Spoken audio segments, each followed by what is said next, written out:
didn't have a backup plan. That was the whole point, pounding on the door, like, open up, motherfucker. I'd rather die in this city than to go back to where I came from. That was the bet. That was me betting on myself when I had absolutely no evidence that it would work.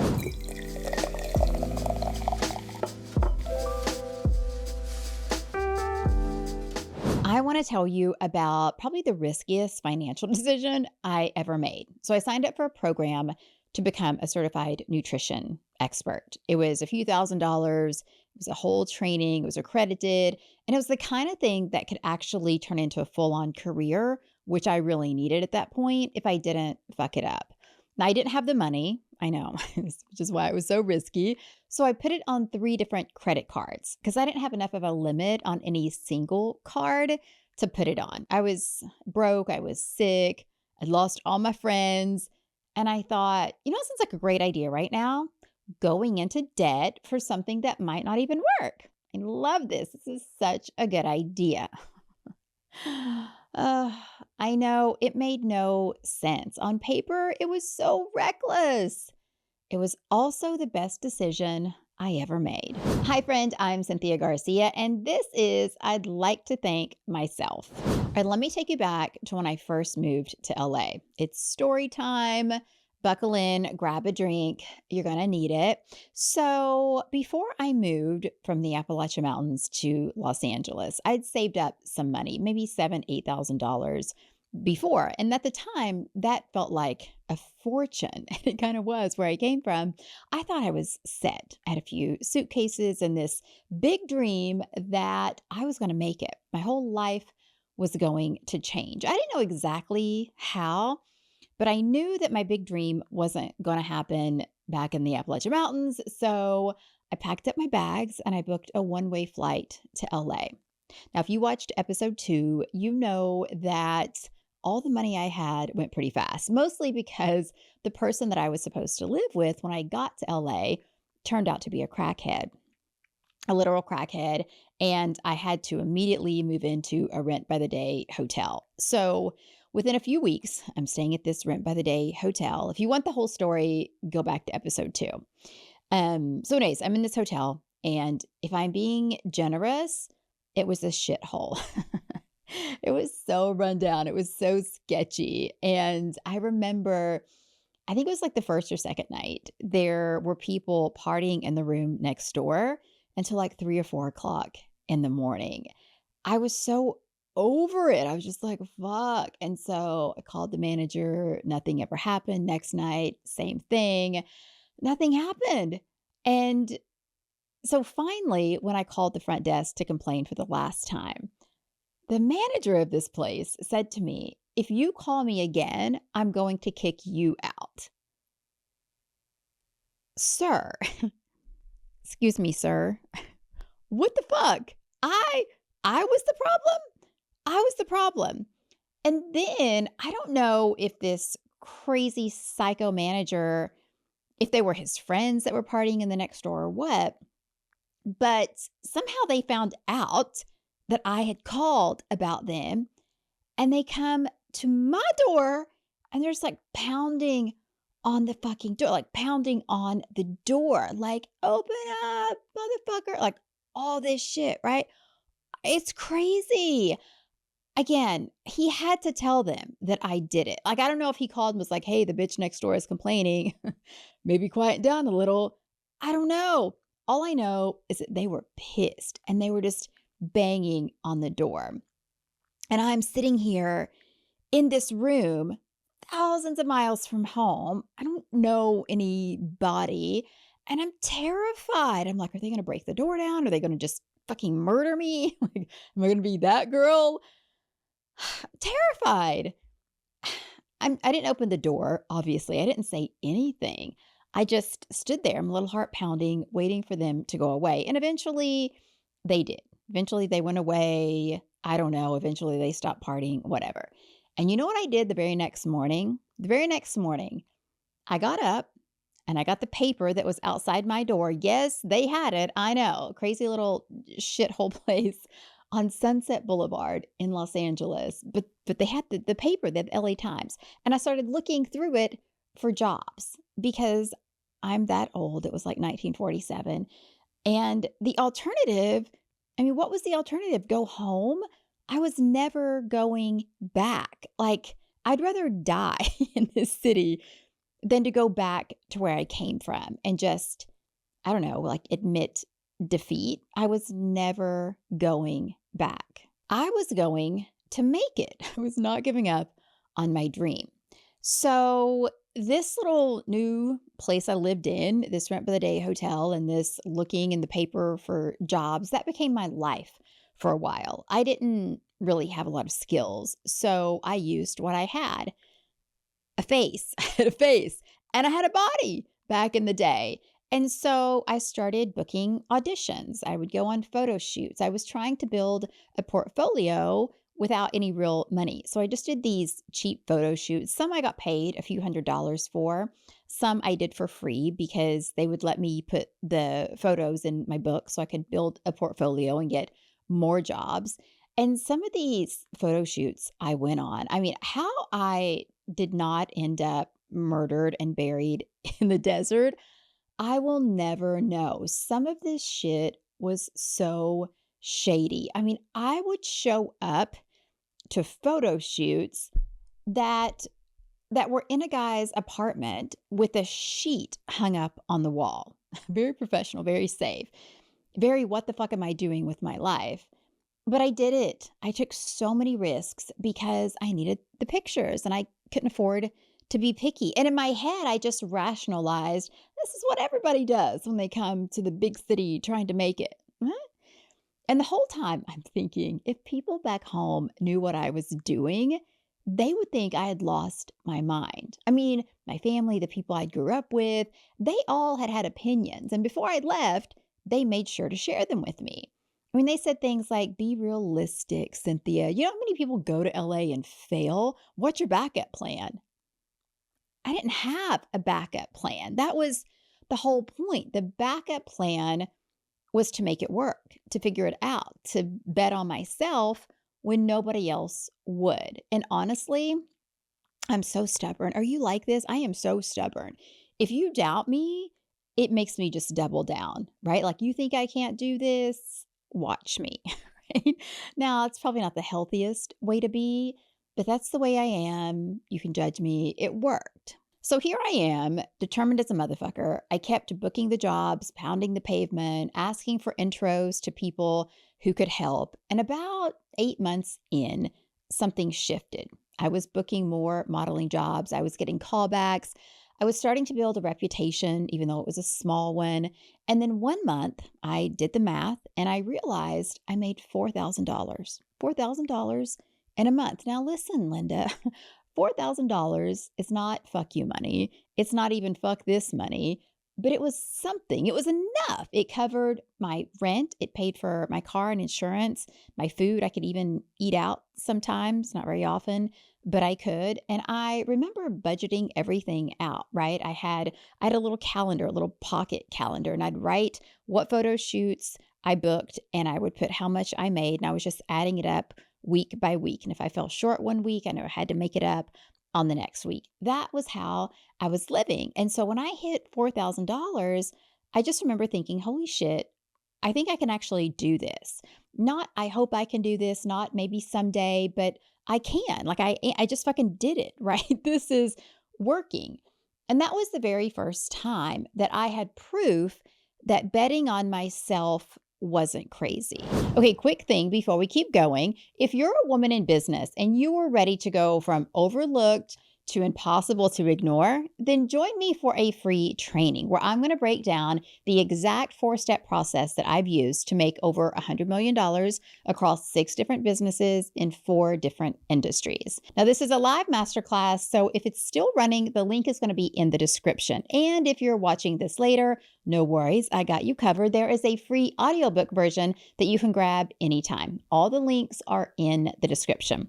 All right, let's get back to it. Now, you might disagree with me, but my story was I can do this. Betting on myself isn't crazy. See, I made it work. It kind of felt like a permission slip from the universe or whatever, like, okay, you're not completely delusional.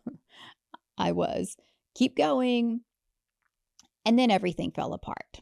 Right when things were starting to work, my health completely crashed. And it's hard to describe it. I've talked about this before, but I was exhausted all the time. I had brain fog. I couldn't think straight, short term memory loss. I was diagnosed with chronic fatigue syndrome. I was gaining weight that I couldn't lose.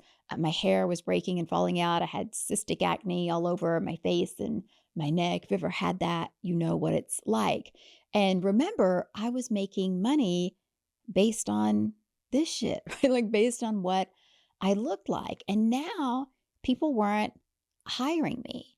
So I thought, okay, fine, let me fix this. I did what anybody would do. I went to a doctor and then another one and then another one, had a prescription and then another one and then another one. I went to nutritionists, trainers, anyone who said they could help. I tried. I spent every dollar I had, like every dollar. I bought supplements that cost more than my groceries did. I had to pay for tests that my insurance couldn't cover, appointments with people who nodded and took my money and couldn't figure out what was wrong with me.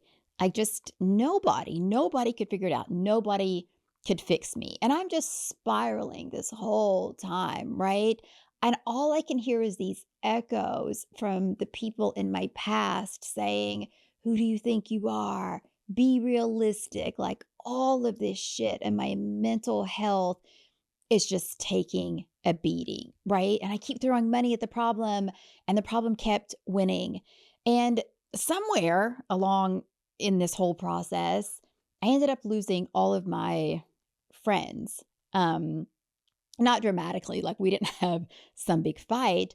I just couldn't go out anymore. I couldn't party. I couldn't stay out late. I wasn't fun. Like I remember a friend of mine said to me one time, she's like, "You're just not any fun anymore." I was like, "Okay, well, fuck me. I'm just trying to stay alive over here." But yeah, totally not fun.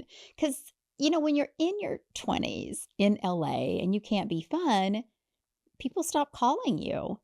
They did. They just stopped calling, and I was alone. I was just completely alone day after day, night after night, broke, sick, no friends, no answers. And that was rock bottom. At least I thought it was back then. So I remember one night I'm sitting in the dark on my floor, my little studio apartment in Hollywood, California. There's one window. I have one window in this little apartment, and the lights are coming in, and I just feel so hopeless and so broken and just like, what the fuck were you thinking? I have nothing. I have no money left. I have no energy. I have no support system. And I thought, I'm so done. I can't go on. But then also I had this other thought, this stupid, reckless, completely illogical thought. I thought, sure, I could just be done, or I could figure it out. I could figure it out myself. I could stop waiting for somebody else to fix me and learn how to do it myself. Right? I don't know. I don't know why I thought I could do this, but I decided that it was kind of my last hope. Like, what else was I going to do? And I was very type A. I was used to fixing things myself, right? I was very much a lone wolf. I thought I will figure this out. And I thought, okay, well, I need to know something about nutrition and health. And so I went over to my little computer in the corner and I typed in like education, nutrition, and I found a nutrition certification program. It was a real one. It was accredited. It was legit. Um, it was a clinical nutrition program. It cost a few $1,000s, and I didn't have that, but I had credit cards, plural, because none of them had a high enough limit to cover the whole thing. They were about maxed out, honestly. Like they were my lifeline, right? My bank account, it was basically empty, but I had these cards and they were my lifeline. So, you know what I did?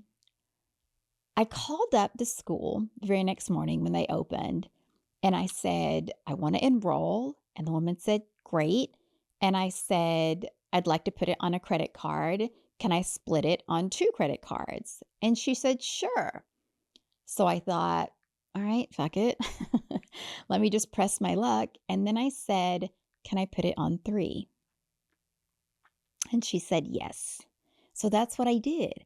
I split the payments across all of them and I enrolled in this program. And I didn't tell anyone I was doing it. I mean, honestly, who was I going to tell, right? Like I didn't have anyone left. And if I had told someone, I was so afraid that they would have tried to talk me out of it or tell me I was being ridiculous, or they'd be like, oh, you're broke and you're sick and you're going into more debt when you're already not making money for something that may or may not work out. Are you crazy? And I guess I was, maybe, but I did it anyway, and I didn't tell anyone. That was the bet. That was me betting on myself when I had absolutely no evidence that it would work. I just had this feeling. You ever have that feeling? This stubborn, desperate, fuck it, what do I have to lose feeling? I just felt like maybe I could figure this out. Maybe I could save myself. Maybe I could do this. And I didn't want anyone talking in my ear, so I just did it. Okay, so now that certification that I put on 3 credit cards, would you believe that that became the foundation for everything? So here's what happened. I learned the science of nutrition. And then, because I knew there was more to it than just the physical part, food and supplements, I kept going. I kept educating myself. I kept reading books. I'd go to the library. I lived above a Borders back in the day, and I'd go down there and I would just sit and read all the books without buying them. And I started learning how to heal my mental health and deal with all the past trauma that I had been through. I worked on my relationship with myself, and I figured out how to fix me when nobody else could. It's like I had this little plan, this diagram, right? I was getting educated. I was figuring shit out. And then I thought, if I can do this for me, I can do this for other people. And that's how I got my very first paying coaching clients. And I kept coaching and they kept getting great results. And then they started referring people to me. And when I got too many coaching clients to handle, I wrote a book called Pink Method. And then when people wanted more than a book, they wanted somebody to coach them one-on-one, and I was too busy to do it. I took this process that I'd been calling transformational nutrition. I know, I sounded great at the time. And I launched an institute, kind of like the one that I had went through. But I filled in all of the gaps that had been missing in my education, the one that I had had to go figure out on my own. And I called it the Institute of Transformational Nutrition. Would you believe that that institute has now certified tens of thousands of coaches all over the globe? And these coaches, they are helping their clients get their health back, get their life back, and they're creating great businesses and great incomes while doing it. Isn't that crazy? Like, I did that from 3 maxed out credit cards, from a bet I made on myself when I was broke and sick and alone and had absolutely zero evidence that it would work, negative evidence that it would work. So here's what I want you to hear. I didn't bet on myself because I knew it would work. I bet on myself because I didn't know what else to do. Because I was out of options, out of money, out of people who believed in me. And all I had left was me. The only thing I could bet on was me. So I went all in on that. Now, I know that you might be sitting on a decision right now, something you want to do, something you want to invest in. Maybe it's a course, a coach, a business, a move, a risk, and it feels terrifying. Maybe it even feels irresponsible. Feels like the math doesn't make sense. And maybe, just like me, everybody around you is saying, be realistic. What are you thinking? And I just want you to know that I think it's supposed to feel that way. Your brain is designed to protect you. If it felt safe, everybody would do it. If the math mathed and it made perfect sense, it wouldn't be a bet, right? Now, I'm not saying to be stupid. I'm not saying to go into debt that you can't handle for something that you're kind of iffy on. Don't do that. That's just crazy. But I'm saying when something in your gut is telling you that this is the move, when you can see a version of yourself on the other side of this risk and she's better than who you are now, maybe listen to that. Maybe bet on her. Even when, especially when, nobody else will. Because here's what I've learned. The people that are telling you to be realistic, they're not trying to hurt you. They're not trying to make things worse or hold you back necessarily. It's more likely that they care about you and they're afraid for you. And that's great. We love that. We love to be loved. Thank God we have people looking out for us. But they're also not the people who have to live your life. You are. And 20 years from now, you're not going to regret the bets that you took on yourself. You're going to regret the ones that you didn't. And here's the thing that nobody really talks about. Not betting on yourself, that's also a bet. Staying in the job you hate, that's a bet that safety is worth more than fulfillment. Not starting that business that you want to start, that's a bet that your dreams aren't worth the risk. Listening to everybody who tells you to be realistic, that's a bet that their fear is smarter than your knowing. You're always betting on something, on someone. The only question is, are you betting on yourself or are you betting against yourself? Look, I spent 3 credit cards on a certification when I was broke, sick, and alone. Spread out that risk on 3 credit cards. And that was the riskiest financial decision I've ever made. It was also the best because I wasn't just buying a certification. I was buying a belief that I was worth investing in, even when I had no proof, even when nobody else agreed. And that's what betting on yourself really is. It's not about the money. It's about the belief. So let me ask you, do you believe you're worth it? I did, even when I probably shouldn't have. And that made all the difference. So let's make a toast, shall we? I'd like to thank myself. Raise a glass, whatever it is that you've got, and let's do this together. Today, I'm toasting to the girl in the shitty hotel room, the one who was terrified, who had people pounding on her door, who called the manager and got threatened because of it. She didn't know that that girl would build a $50 million business from a risk that she took on a nutrition coaching certification, and that she'd go on to build even more millions after that. She didn't know that that bet she was about to make on 3 maxed out credit cards would change everything. She just knew she wasn't going home, and she knew she wasn't giving up. So this is for her, for me, and for you, wherever you are in your betting on yourself journey. A toast to who we were, to who we are, and to the icons we are becoming.